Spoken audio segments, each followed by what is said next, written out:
Hello everyone, Perla here. Welcome back to Dream Queen. So yeah, I sound out of breath. You see, he was like all the way up there, and she is like, she's so strong. So I'm still trying to teach her to wait for me when she wants to play. It's like, he's running free, and she feels restricted. Unfortunately, I have to keep her restricted because she is very sensitive when it comes to people's energy, and if she senses something that's not right, she goes and tries to get rid of the danger, I guess. But anyways, that was not the point of the video. I guess I have a couple of messages that were coming through. So with all the energies and everything that has been going on, the entire thing of path, like, what path are we supposed to take? What are we supposed to do? There are people that know what their path is in life and what it is that they're supposed to be doing, but have chosen to deviate from their actual path because there's a path that looks prettier, looks more colorful. It's less work. And there is nothing wrong with pausing during your journey just to see, admire other paths and things like that. But at the end of the day, all you're really doing is delaying your blessings, is delaying your destiny. And sooner or later, it's going to catch up to you.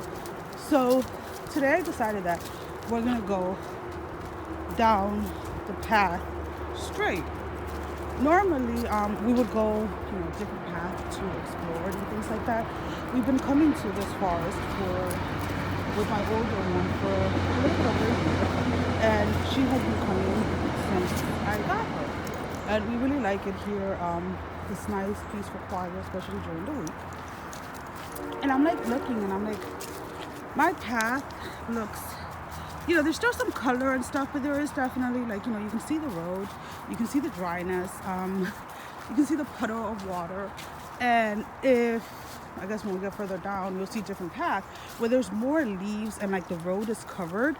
So all you really see are like the beautiful colors of the leaves and the beautiful colors in the trees, but you don't see the dirt behind it.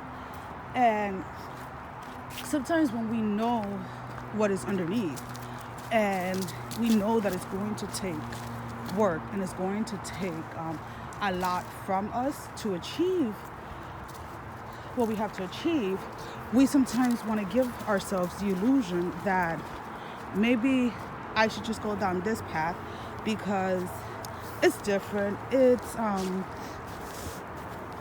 really don't know what's there, and I really want to know what is there. But it's like, especially depending where you are in this journey. Like, definitely at the beginning of this journey, we are taking many different paths because we have to gain certain experiences so that it can help us get back on track with our path. So, some people at the beginning, obviously, will do it unconsciously because we are trying to figure out what it is that we're meant to do. What is it that I am here for? How is it that I'm supposed to help people? Am I supposed to help people? Am I supposed to trigger people? Like exactly what is it that I'm supposed to do? So then we get to a point where we know what our path is. And then fear starts to kick in because of the simple fact that one, you have to give up a lot. Two, you are walking down this path mainly by yourself. And in essence, you can come across people on your path, but very few people choose to take the path that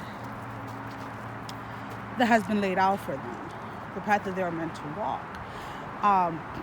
Most people choose to go different path, the prettier path, the easier, the less painful path. And during those paths, you meet a lot of different people, way more. because people are exploring, people are trying to figure out what it is that they're looking for.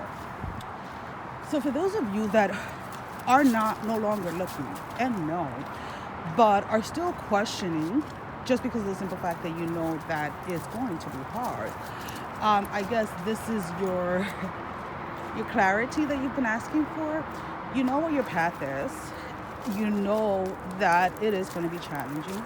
You know that there are people that you're going to temporarily lose. And when I say temporarily, again, it's not about a month or a week. It can be years, but it's still just going to be temporary.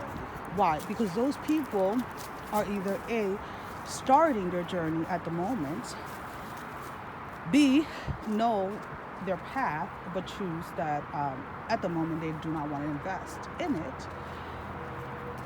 And, you just have to wait until they're ready to face the fear that walking alone doesn't mean that you are alone. And, yes, you meet a lot of people when you're deep in the woods. But when, let's say, if you go ahead and you fall and you get hurt, it is harder for help to get to you, to locate you, than if you're already on your path. And you have to look at it this way. So let's say we decide that, because we've done it. Oh my God, sometimes we'll be up in these woods for like hours, like just lost in time and the beauty of nature. But if I was ever able to get hurt, I can tell them, what trail I took, because, they're color coordinated, which is awesome. I can tell them how far I went into, but it's not going to be an exact find. They're going to have to send out a search party.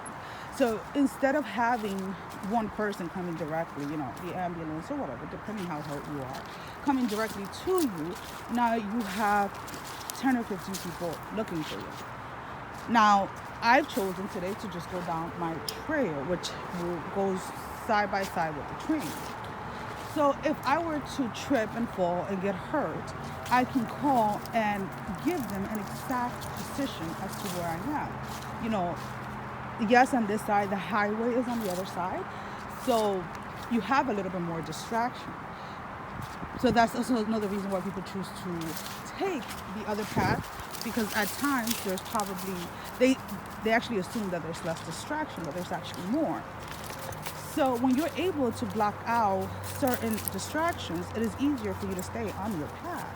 So what I want everybody to do, especially those of you that have already, not an incline, but the clear view of where it is that your path is leading you, to stop and think twice before deviating from your path. Because even though you can see the beauty, you can also see the ugliness, let's say, in your own path. It is better to stick to what is yours than to see the beauty in someone else's path and follow theirs. And, people are going to take that however they want. Usually when I wake up and I start thinking about things, I'll wonder, why is that coming to mind or anything like that. And it's just, as long as I take that second to connect with myself, clarity comes in right away. Yeah, I hate when people do this. So now I'll go ahead and I'll grab a garbage bag from the car, and I'll start picking up all the bottles and stuff. They're pretty good about the Boy Scouts are actually pretty good about cleaning up the forest. But you do have those people that really do not care about anything other than themselves. But whatever. And seeing the garbage is yeah, those are the garbage that we have to pick up ourselves. We have to take certain things out of our field, out of our energy, because they just do not belong there. and they really were never meant to be there. We just allowed them to collect because we were too busy on someone else's path. So that is message 1, I guess. So now on to message 2. And this is mainly for the DFs. Whew. Let's just say it. The DMs energetically have this really high sex drive. It's like almost like an impulse thing. And if you have studied or learned anything in regards to the TwinFlame Journey, and in regards how it is said that we help our masculine through sexual intercourse and things like that to heal. And that in an essence, it is true. But, and that's what I want to stress here is, if you are not completely aligned, if you are not healed, then you, in that part of the spectrum, and because we're constantly healing,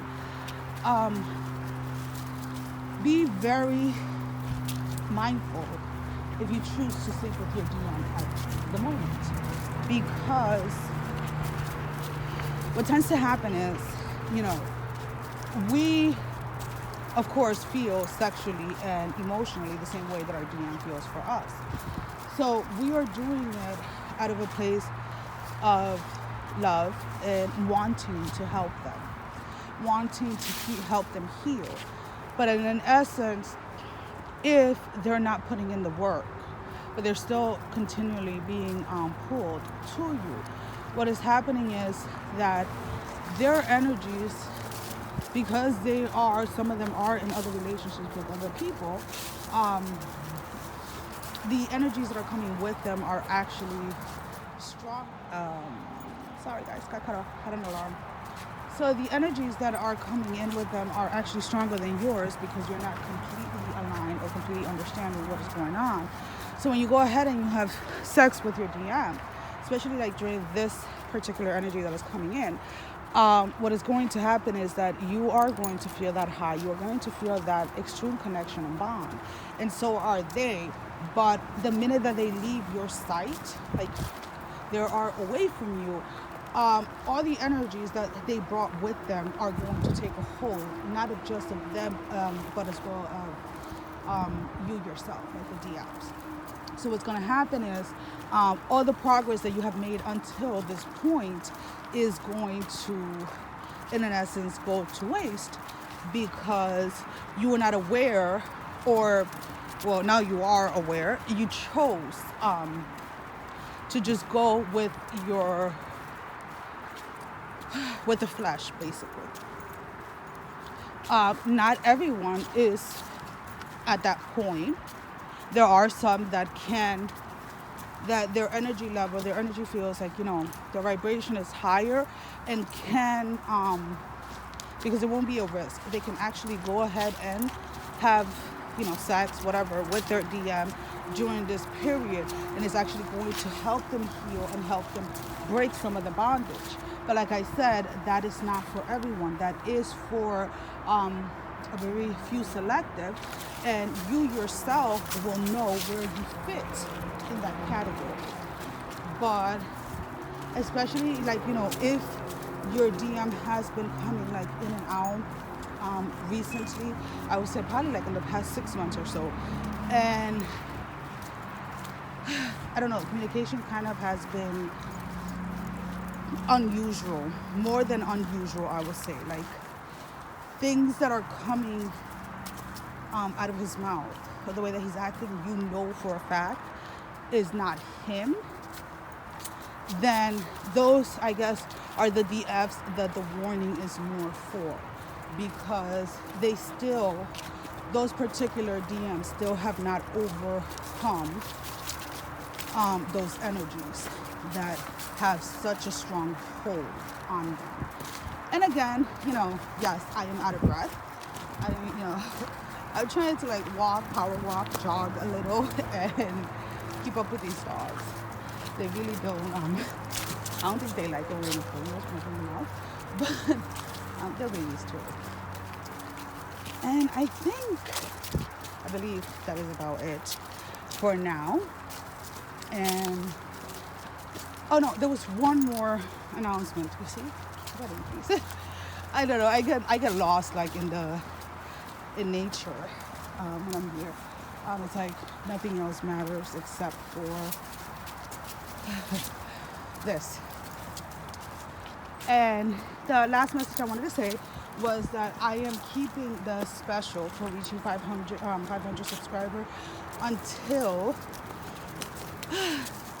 the end of tonight, so until midnight tonight. So if you guys still want to be a part of the party, because I've decided that I'm going to do it tomorrow, I want to see if I can make trying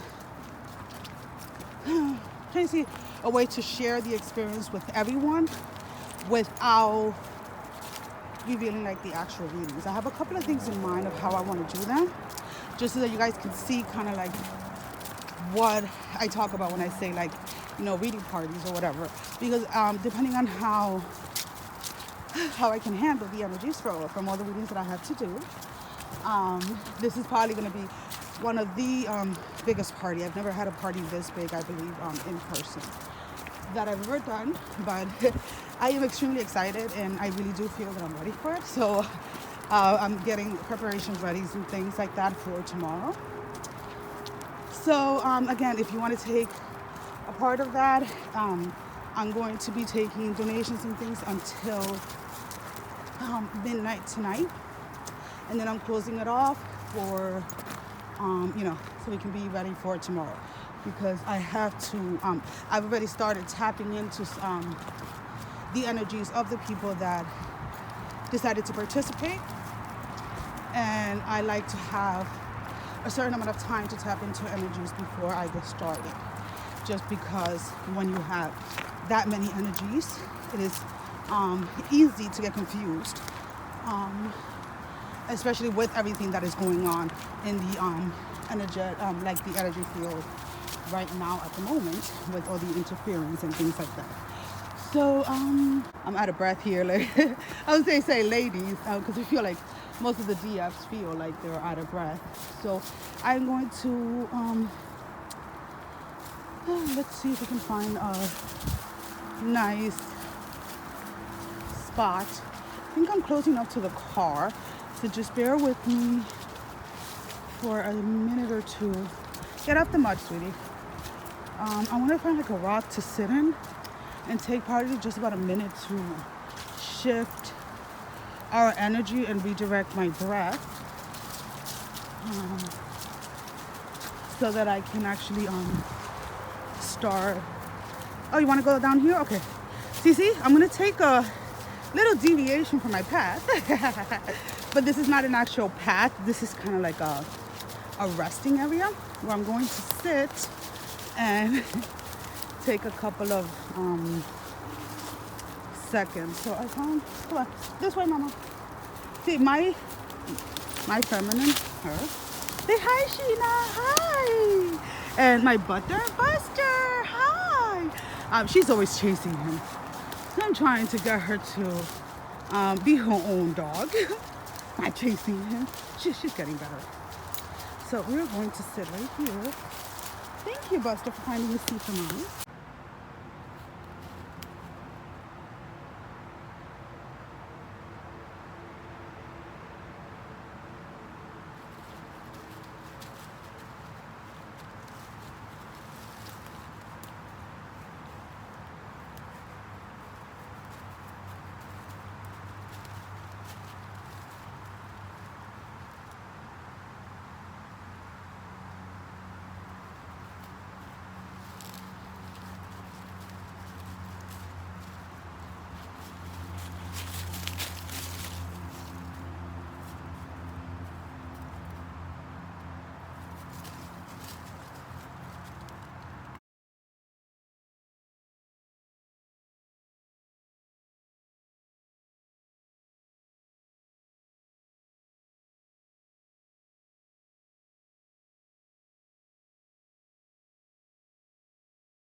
guys say bye to the phone. Yeah, we're gonna go home. She's ready to go home. She's hungry. Okay. Can I say, mommy, say bye? Bye, guys, and I'll see you guys real soon. Yes, mommy's here. Mommy's attention. Yes, I'll see you guys real soon. Like I said, this is their time and not anyone else's, so they get a little jealous. Can you move your butt from the phone, Buster? All right, let's go.